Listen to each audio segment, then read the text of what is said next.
Le homard est délicieux pour celui qui le mange et très payant pour celui qui le pêche. Du moins cette année, parce qu'en ce moment, le homard est très abondant.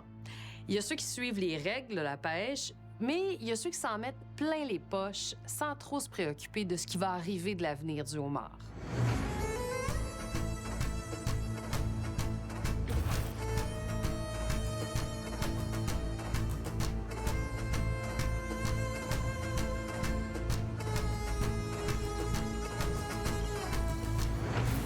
L'hareng, le maquereau, la morue, les crevettes, il n'en reste plus.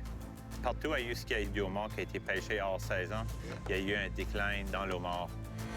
Notre équipe s'est intéressée à la contrebande de homards et a découvert plusieurs stratagèmes.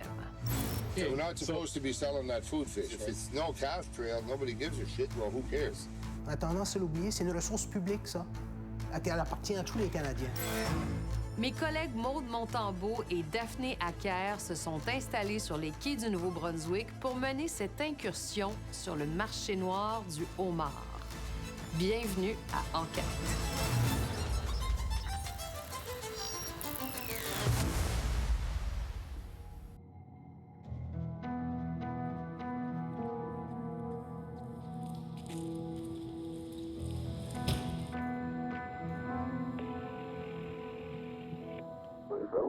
Oui, allô? Écoute, on prépare un événement spécial, puis j'aurais besoin d'une commande d'homard vivant. OK, là. Mais toi, c'est quoi? T'as une poissonnerie, ça? Ben, en fait, moi, dans le fond, je travaille avec les brokers, avec les revendeurs de Montréal. Donc, je me cherche des partenaires. OK. Puis, je veux rester low profile. Fait que moi, ce que je te proposerais, c'est de faire des transactions là, juste en cash. Je peux faire des cash. Il y a bien, en fait, je veux de l'argent avec des homards.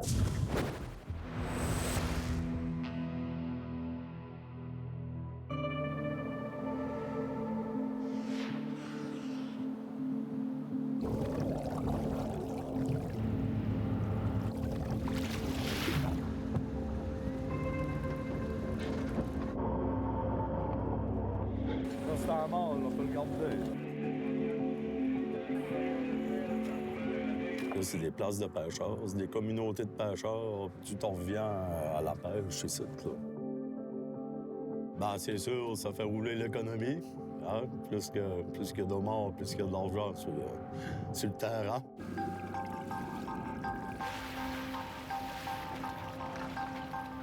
Les pêcheries sont vitales pour le Canada, qui en tire 4,5 milliards de dollars par année.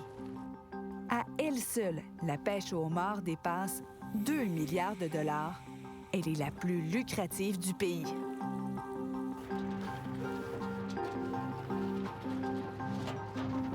On a passé au travers de 16 ans. Ouais. On n'est pas content à cause que les payes finissent de rentrer, mais on est content, c'est le physique que c'est fini.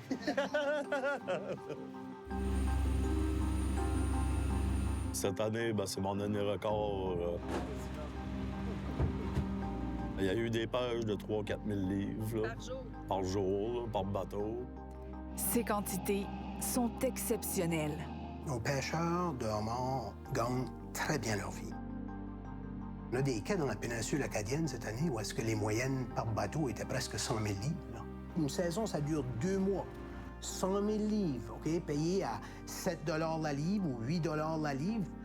Vous imaginez, je comprends qu'ils ont des dépenses, là, mais la pêche est devenue incroyablement lucrative. Le réchauffement climatique explique cette abondance. Le crustacé migre vers le nord à la recherche d'eau plus froide. Dans la péninsule acadienne, c'est l'Eldorado, surtout qu'il n'y a pas de quotas. Les scientifiques du gouvernement établissent plutôt un effort de pêche. Ça veut dire qu'ils gèrent les stocks en limitant le nombre de permis de pêche, de casiers et la durée de la saison. Sur les quais, l'intérêt pour le crustacé est remarquable. La présence des touristes et des locaux en témoigne. Gilles Thériault œuvre dans le monde des pêches depuis plus de 50 ans.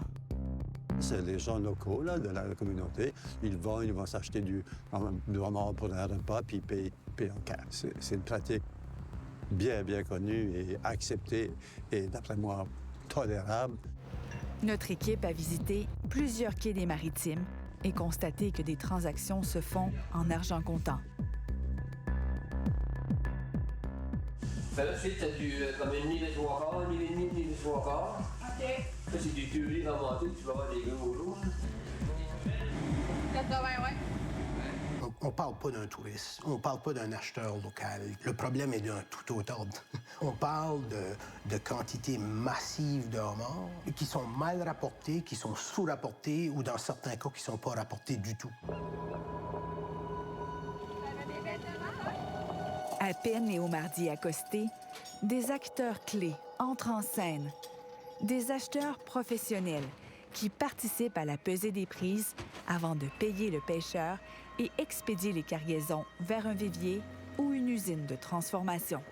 Dans la plupart des cas maintenant, ce sont des acheteurs indépendants qui achètent le homard, puis qui le revendent. Sais-tu comment ils recrutent le pêcheur? En leur offrant du cash. Ces activités illicites sont bien connues du ministère. En 2024, un avis aux pêcheurs stipulait que les débarquements et revenus non déclarés sont illégaux et que le gouvernement comptait détecter et dissuader ces actes. Ces acheteurs intermédiaires-là, ils sont souvent payés une commission, que ce soit 50 cents, 75 cents, la livre. Ces gens-là ont intérêt à être attractifs aux yeux des pêcheurs. Les transactions suspectes auraient lieu à l'abri des regards dans ces petites cabanes. Moi, je fais quoi j'ai à faire, puis je suis assez badlocké. Je me prends du cash, je vais me faire pogner tout de suite.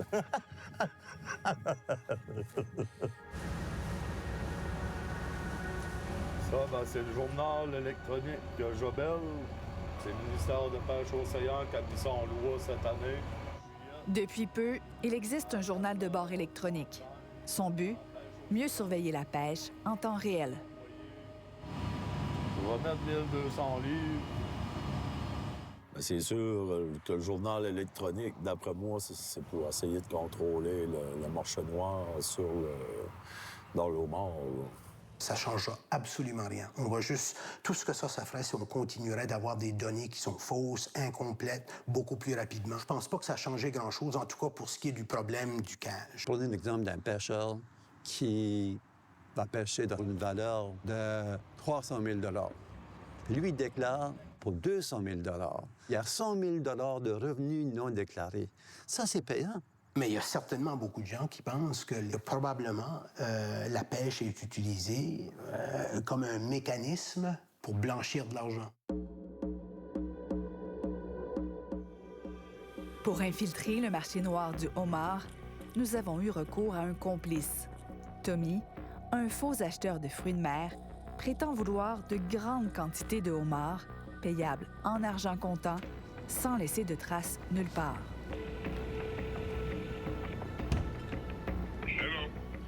Oui, allô? Ben c'est ça. Comme vous avez vu dans mon message, j'étais intéressé à savoir si peut-être qu'on pourrait faire affaire là, pour les homards.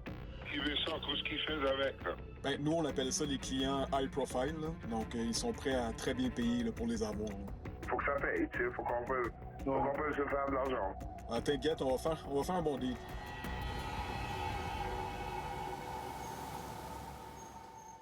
Au retour, notre équipe va essayer de déjouer la méfiance des pêcheurs pour se rapprocher des vraies affaires. I'm very paranoid when it comes to that. Okay. You guys could be working for DFO for all I know. You know what I'm saying? DFO That's is why. the police? Department of Fishery and Okay, it's different. No. Yeah.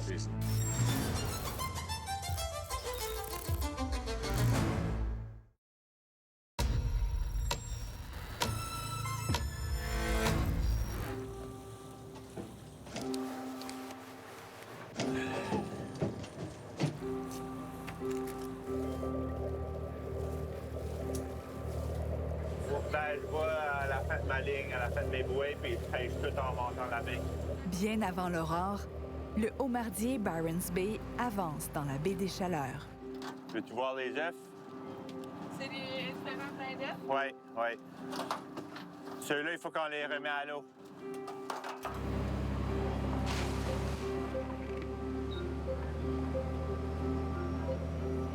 Des journées de même, j'en passerais 12 mois sur l'eau si je pourrais, tu sais, là.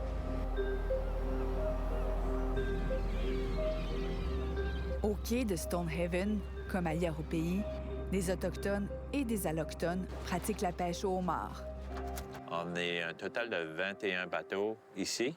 Il y a 5 bateaux autochtones. Puis, on n'a jamais eu de problème. Tout va bien avec eux autres.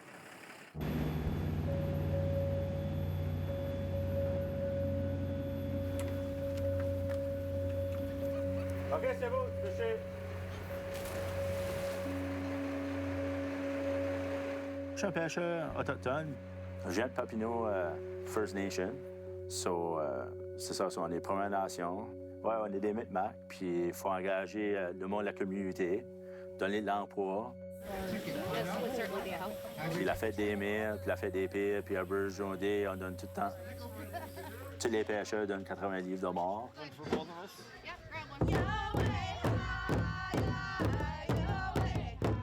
Les pêcheurs de Papineau pêchent au même moment que les Allochtones, au printemps.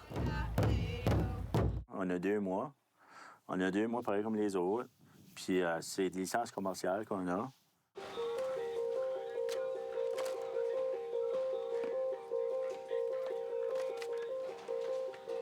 Il s'agit d'une pêche dite commerciale. Elle est établie par des scientifiques qui dictent les dates permises. Pour assurer la pérennité du homard, ils déconseillent la pêche durant l'éclosion des œufs, la mue, la ponte et l'accouplement. Il y a une raison qu'il y a des règlements en place dans la pêche. C'est pour qu'il n'en reste une pêche. Partout il y a eu du homard qui a été pêché hors saison. Il y a eu un déclin dans l'homard. Dans des avis scientifiques, les biologistes du ministère s'inquiètent de la hausse de la pêche illicite et non déclarée dans certaines régions où ils admettent être incertains de l'état des stocks. Ça, c'est vrai, ça va rendre le monde jaloux, tu ne pas. Ah, bon, ça. Il faut suivre les lois, pareil comme les autres. T'sais, on est ici pour protéger notre environnement, puis la nature pour nos descendants. Puis là, on est en train de la ruiner. Puis je trouve ça vraiment malheureux. À 170 km au sud de Stonehaven, le quai de Richibouctou accueille une des plus grosses flottilles du Nouveau-Brunswick. Le climat entre Allochtones et Autochtones est plus tendu. En juin, la saison commerciale est fermée. Seuls les pêcheurs Mi'kmaq sont sur l'eau. C'est à ce moment qu'avec ma collègue réalisatrice, nous avons troqué nos identités pour celles de touristes naïves et ignorantes du monde des pêches. Nous prétendons vouloir acheter du homard en argent comptant. Was it a good day fishing? Oh, not bad. Maybe we can buy some for our dinner. We just fish for the community. We bring it for the community for them to feed, like for the elders. OK. La pêche dédiée aux aînés autochtones vise uniquement à nourrir la communauté. C'est pourquoi elle est appelée pêche à des fins alimentaires, sociales et rituelles. La plupart disent seulement pêche alimentaire. We don't sell any Saturday. We bring it all down. La communauté Mi'kmaq d'Elsipogtog a signé une entente de pêche alimentaire avec le gouvernement. Elle stipule que les prises ne peuvent pas être vendues et que toutes les caisses doivent être pesées. And we've been told we can buy some lobster for our lunch. Is the captain? What's his name? Jeremy. Jeremy. Okay, thank you. Is it something possible or? Not really, no. No? Like we're native, so it's for food, ceremonial, and. Pendant notre discussion, 3 caisses de homards sont empilées sur la balance. Mais 5 autres caisses, elles, ne seront pas pesées. Après ça, le reste, qu'ils mettent dans sa boîte de troc, il va chez eux puis il le vend. Il y a des acheteurs qui achètent le homard des Autochtones durant hors saison. Là, c'est beaucoup d'affaires illégaux qui se passent. C'est 3, 4, 5 caisses de plus. Elles s'en vont tout droit dans un marché non réglementé. Trevor Swordfire a été à la tête du département du ministère qui veille au respect de la loi sur les pêches. Il était le grand patron des agents de pêche. Les caisses ont été retirées du système légal pour entrer dans un marché illégal. You guys know the area at all? No, we're tourists. But we have a car. We have Google Maps. Le pêcheur s'appelle Jeremy Augustine. Il veut qu'on s'éloigne pour discuter. If I want to deal with somebody, it's because I know somebody, a friend of somebody. C'est là que nous lui parlons de Tommy, le personnage d'acheteur de homard que nous avons créé. Close friend. The other one started what's the name? Like Fournisseur. Fournisseur, like he's Buying seafood. seafood and So anyway, he wants to meet some people. So yes. Okay, I'll take The only reason why, though, I'm hesitant is because I don't, like I said, I don't know who you are. Okay. Because you guys just show up here, you guys could be working for DFO for all I know. You know what I'm saying? DFO That's is why. the police? Department of Fishery and Okay, it's different. No. Yeah, listen, I'm very paranoid when it comes to that. Okay. I'll tell you why. There's a lot of people, like commercial fishermen here, don't like that we're doing this because it's out of season. You cannot sell leader. I don't want to be the guy get caught doing that. Au fil de la conversation, Jeremy Augustine prend finalement nos numéros de téléphone. Dans les semaines suivantes, Tommy et lui entrent en contact. Hello, is this Jeremy? Speaking, yes. Yeah, it's Tommy. Oh, wait, how many pounds were you looking for? Yeah, like 10 crates? Oh, yes, okay. And this is going to Montreal, is it? Yeah, Montreal. Notre équipe a installé des caméras de surveillance au quai de Richibouctou. Nous avons analysé les opérations de Jeremy Augustine et certains de ses confrères.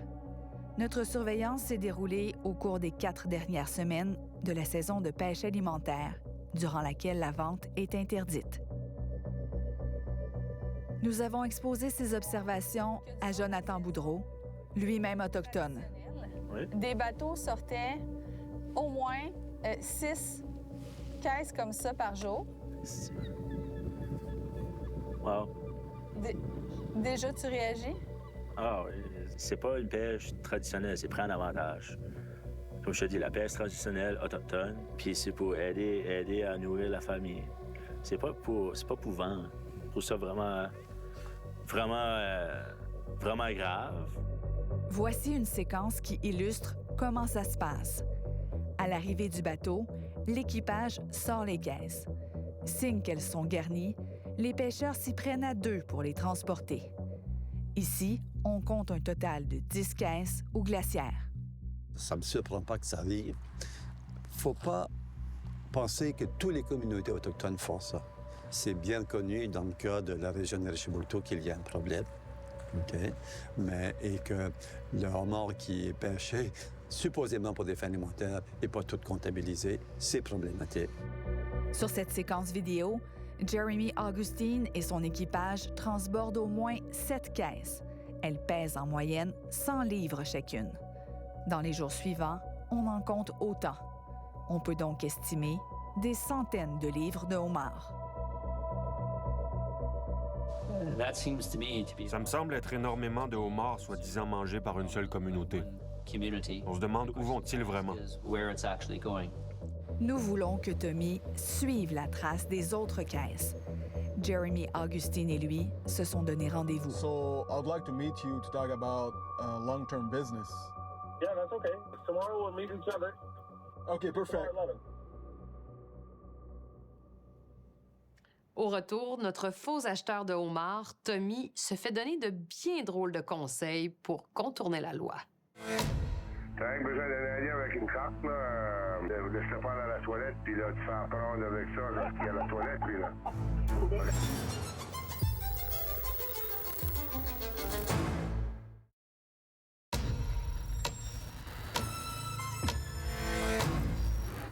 Pour s'approcher du marché noir du homard, notre personnage, Tommy, le faux acheteur de homards, a contacté plusieurs personnes et là, c'est l'heure de son premier rendez-vous. Accompagné d'un faux partenaire d'affaires, Tommy rencontre Jeremy Augustine dans un stationnement d'Elsibuktuk. Le pêcheur Mi'kmaq veut d'emblée convenir de l'entente qu'ils prendront. Jeremy? Yep. How's it going, man? Yeah. What's your name? Chris. Chris? Nice to meet Yeah. you. Oh, Tim? Nice to meet Nice you. to meet you guys. It's always better in person, yeah? Yeah, like, are you doing this legit?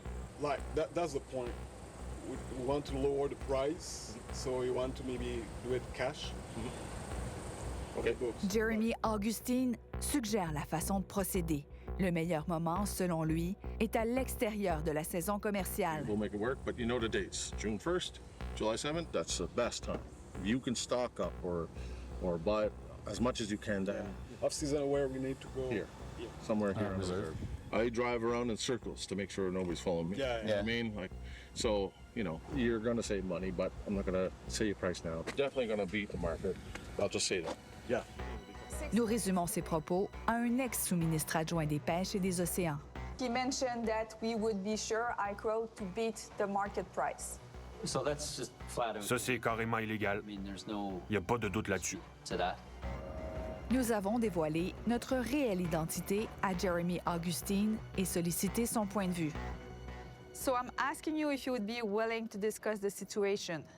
No, I'm not interested whatsoever. I would rather practice the right of staying silent.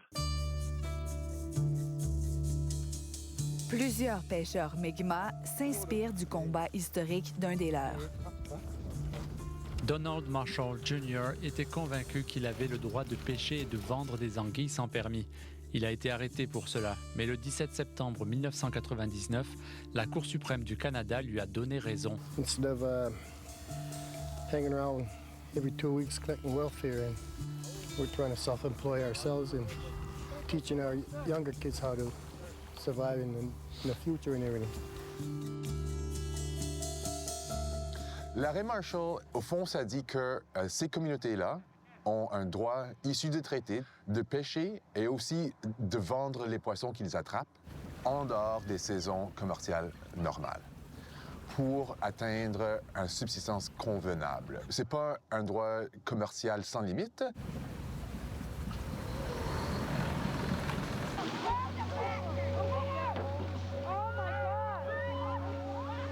La vente à l'extérieur des saisons de pêche commerciale a suscité du mécontentement de la part de pêcheurs allochtones.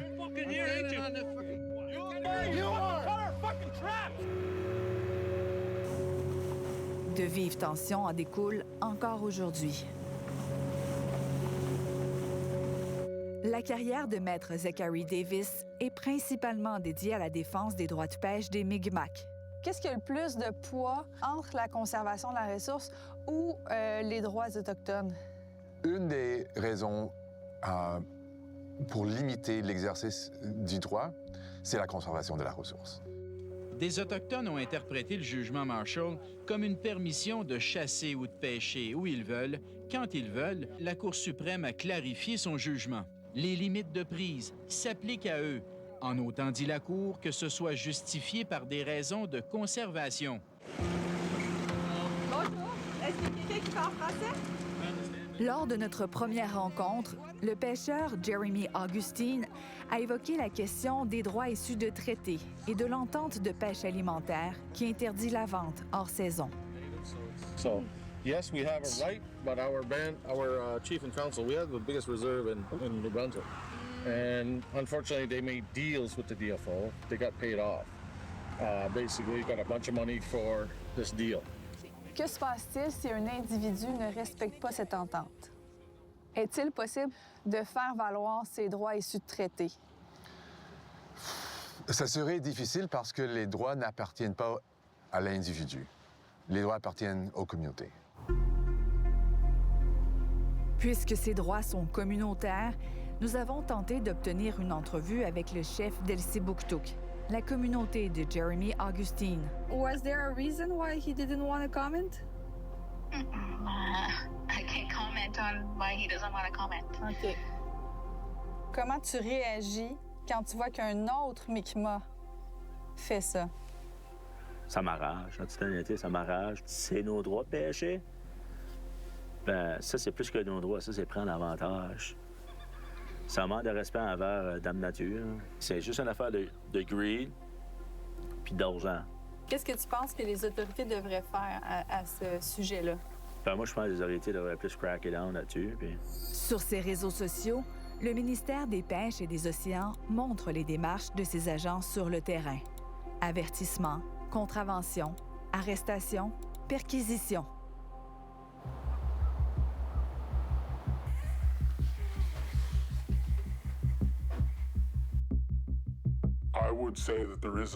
Il y a de plus en plus de violence dans le secteur de la pêche et de plus en plus de prises non déclarées. Nous avons convaincu un agent de pêche de nous parler. Pour des raisons de sécurité, nous avons caché son identité. On fait face à de graves menaces. Nos véhicules peuvent être brûlés, on risque d'être blessés, agressés. Exercer son métier devient de plus en plus dangereux. Les actes de violence se multiplient partout dans les maritimes. Bateaux incendiés, vandalisme, fusillades.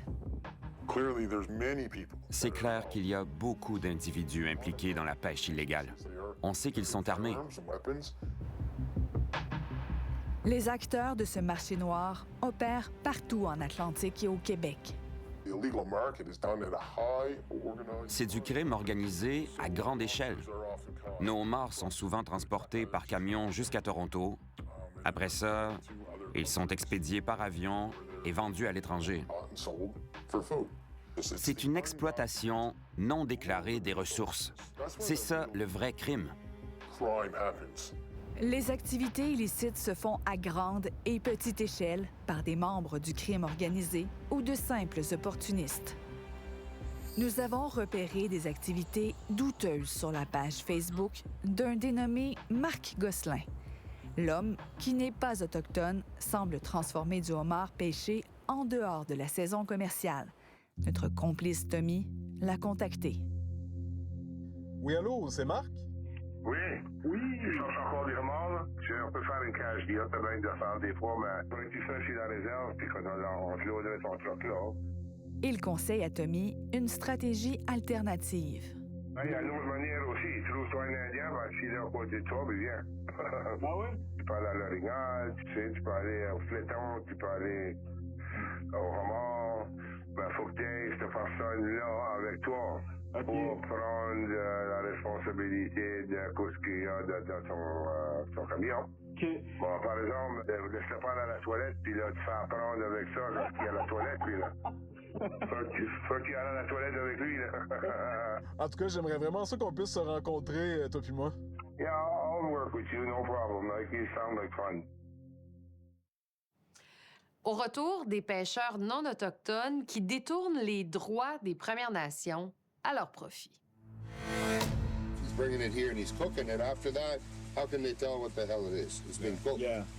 They can't prove anything at that point. Yeah. So it'd be hard for them to say that I got it from him. Right.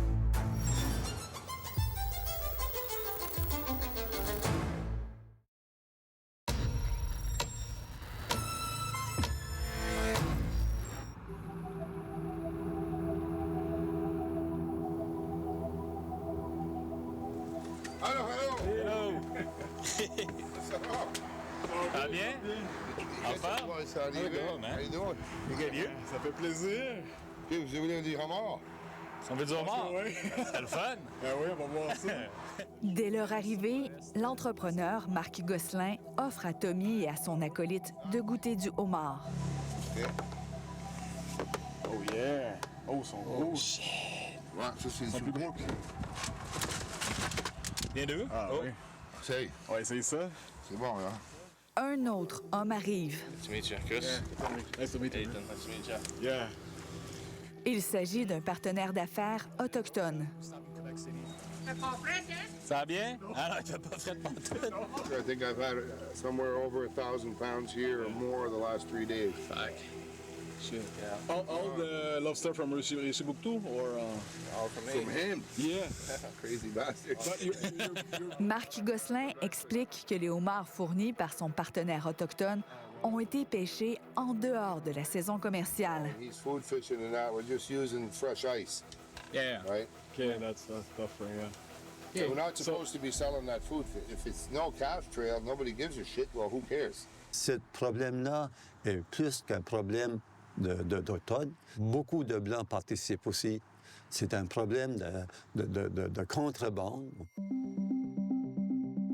Depuis 2017, Martin Mallet représente plus de 1300 pêcheurs commerciaux allochtones du Nouveau-Brunswick et de la Nouvelle-Écosse. Et ça nous prouve justement qu'il y a une surpêche qui est en train de se faire. Il faut arrêter l'abus. Elles sont gros, là. Pour nous, la priorité numéro 1, c'est tout ce qui est le dossier réconciliation dans les pêches avec les Premières Nations. On ne blâme pas les Autochtones, on blâme le gouvernement de ne pas faire respecter les règles en place, ses propres règles. Des associations de pêcheurs, il y en a quelques-unes d'entre elles là, qui ont tendance à pointer le doigt vers les pêcheurs autochtones et je trouve que c'est vraiment hypocrite de leur part. Il y a bien plus de homards non déclarés qui sortent de la pêche commerciale que de toutes les pêches autochtones combinées. Là.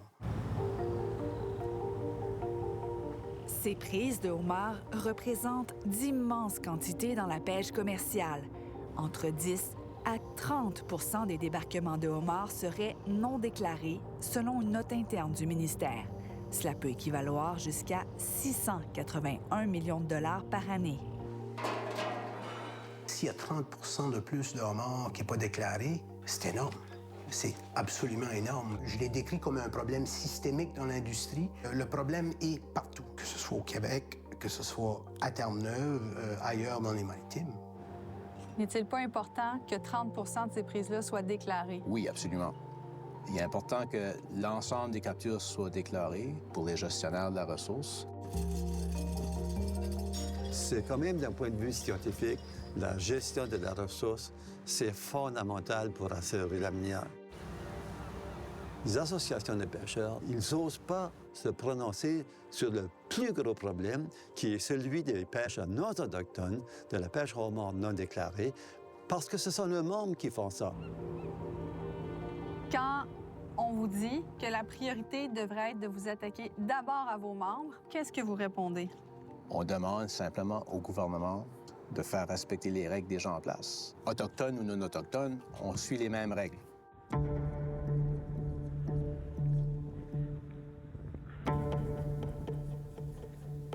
En caméra cachée, notre équipe a visité plusieurs quais qui n'accueillent que des pêcheurs allochtones. Des activités suspectes nous ont été rapportées par plusieurs sources. Puis, la pêche a-t-elle été bonne? Ouais, il faisait vraiment beau. Parmi les stratagèmes louches, la vente des prises à 2 acheteurs sur 2 quais différents. Normalement, là, okay, la très grande majorité des pêcheurs vont à un acheteur. Okay? Ils ne vendent pas à 2 acheteurs. Okay? C'est normal que ça éveille des soupçons. Côté? Nous avons été témoins de ce scénario. Fait que vous êtes à 2 quais? J'en vends aux 2 quais. J'en vends à 2 différents buyers. Un pêcheur va vendre à un acheteur principal. Tout est fait en bonne et due forme. Puis là, il va en garder une portion qui est vendue à un deuxième acheteur. Vous comprendrez qu'il y a beaucoup du problème de cash et de prise non rapportée qui se joue là.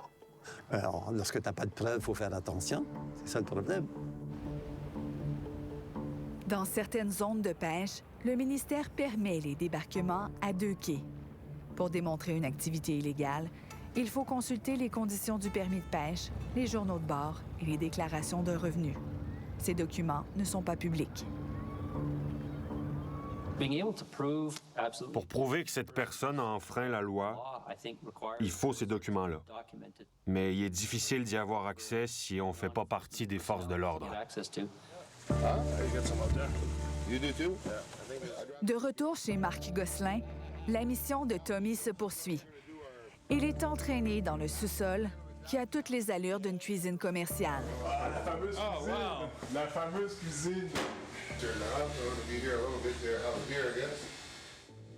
L'entrepreneur admet transformer des centaines de livres de homards au moment où la vente est proscrite. Wow! You did 1,000 pounds in here yesterday? Yeah, this is where we do it. Oh, yeah. Yeah, I can do 400 pounds a day in here, maybe. Okay. Each day, he can process 400 pounds of lobster.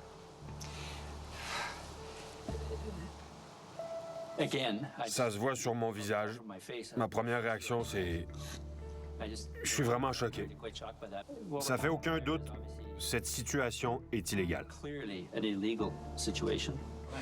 C'est ça le challenge que je disais. Pour un événement, oui, c'est bon ça. Ça fait chowder pour un événement. Le cuisinier suggère à Tommy des recettes dont il fait la promotion sur les réseaux sociaux.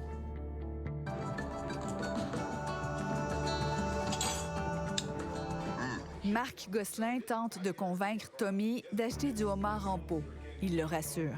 De cette façon, les autorités ne pourront pas prouver que la vente est illégale. The food that you're talking about that's off season, we're going to take advantage of that. Yeah. And we're going to create it for you, but it has to come this way. Oh, yeah, thanks. You squeeze the juice out, make a sandwich. I put the bit of mayo. Yeah. You're going to try to move live lobster. They're following it. You know, they want to know where the hell it goes. If he's bringing it here and he's cooking it, after that, how can they tell what the hell it is? It's been cooked. Yeah. So it'd be hard for them to say that I got it from him. Right.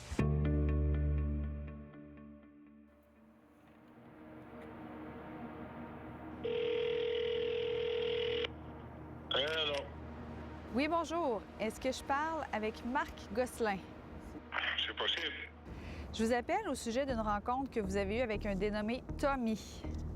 Marc Gosselin avait une autre version des faits quand nous lui avons révélé être de Radio-Canada. Ça, c'était bien du homard pêché à Richibouctou par des pêcheurs autochtones. Non. J'ai dit que je l'avais acheté à Red Head, à PEI. Il assure s'approvisionner en toute légalité lors de la saison commerciale à l'île du Prince-Édouard. Nous lui demandons d'expliquer pourquoi avoir invité son partenaire autochtone à la rencontre avec Tommy. Moi, je ne veux pas admettre à rien. Quand que j'ai parlé avec ton Tommy, là, ben, tu peux bien dire qu'il mange la fucking de map. Tu en sais trop d'affaires de Tommy, puis tu sais pas en tout de fuck qui se passe avec nous autres. So, moi, je veux juste te dire, Esther, j'ai rien à faire avec les mangeurs autochtones, puis j'ai rien à faire avec du homard et des pots avant de Tommy. Bon, arrête de perdre mon temps. OK? Merci. Après la pause, notre équipe se lance aux trousses de la ministre des Pêches et des Océans en quête d'explications, mais elle ne veut vraiment pas nous voir.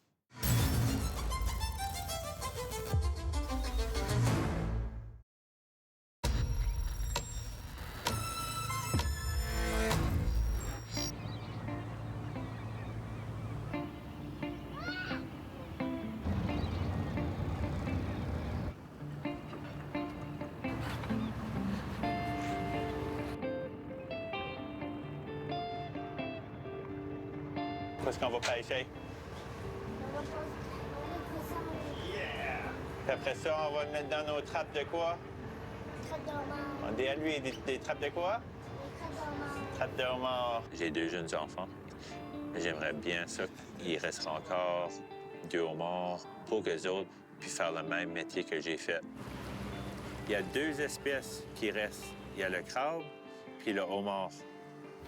Toutes les autres espèces qui ont été abusées, l'hareng, le maquereau, la morue, les crevettes, il n'en reste plus. Il y a eu une époque où est-ce qu'on avait d'autres ressources qui étaient en très bonne santé.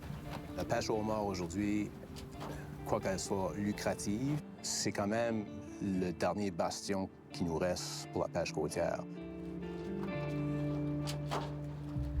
En 2023, le vérificateur général du Canada concluait que le ministère n'avait pas de données fiables pour assurer la gestion durable des pêches. Le pays est donc exposé au risque que les stocks soient surexploités.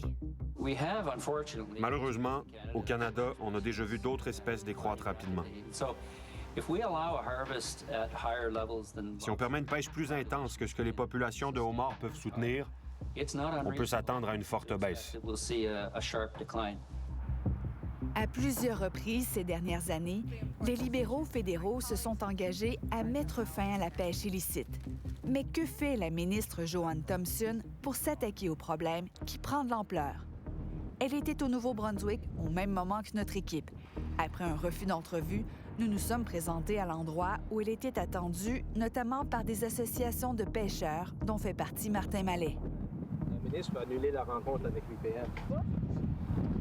Hein? Elle laisse ça?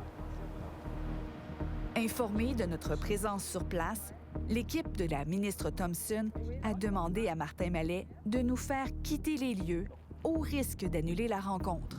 Mais là, c'est une blague? Fait que là, ils nous posaient dans l'ailleurs, mais je dis, il n'y a pas d'autre place.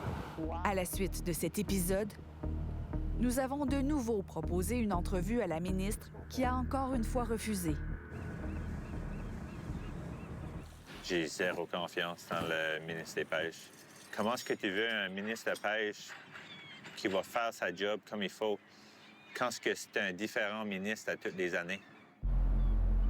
7 différents ministres des Pêches ont occupé le poste au cours des 10 dernières années. C'est à nos gouvernements de montrer du leadership, là. L'industrie ne le fera pas toute seule. Ça, je le sais. On a tendance à l'oublier. C'est une ressource publique, ça. Elle appartient à tous les Canadiens. Are Canadian being stolen? I think so. Absolument. Ils volent la ressource au Canada, aux provinces. En fait, ils se volent eux-mêmes. And actually from themselves. Pêche océan, ça sera le temps qui se réveille. C'est sûr, il faut protéger la ressource, il faut avoir une pêche durable. Ça a toujours été une préoccupation pour le pêcheur, la pêche hors saison. Moi, je pense que la ministre des Pêches devrait aller voir les communautés de pêche, parler avec les pêcheurs, puis avoir leur input, puis avoir leur réponse. Prenez le contrôle parce que c'est rendu ridicule. C'est pire en pire en pire. Tu sais, j'ai une petite fille, puis j'aimerais voir ma fille prendre ma relève sur mon bateau, puis continuer à pêcher, continuer la tradition. Mais si la pêche est abusée, il n'y aura pas de futur pour personne.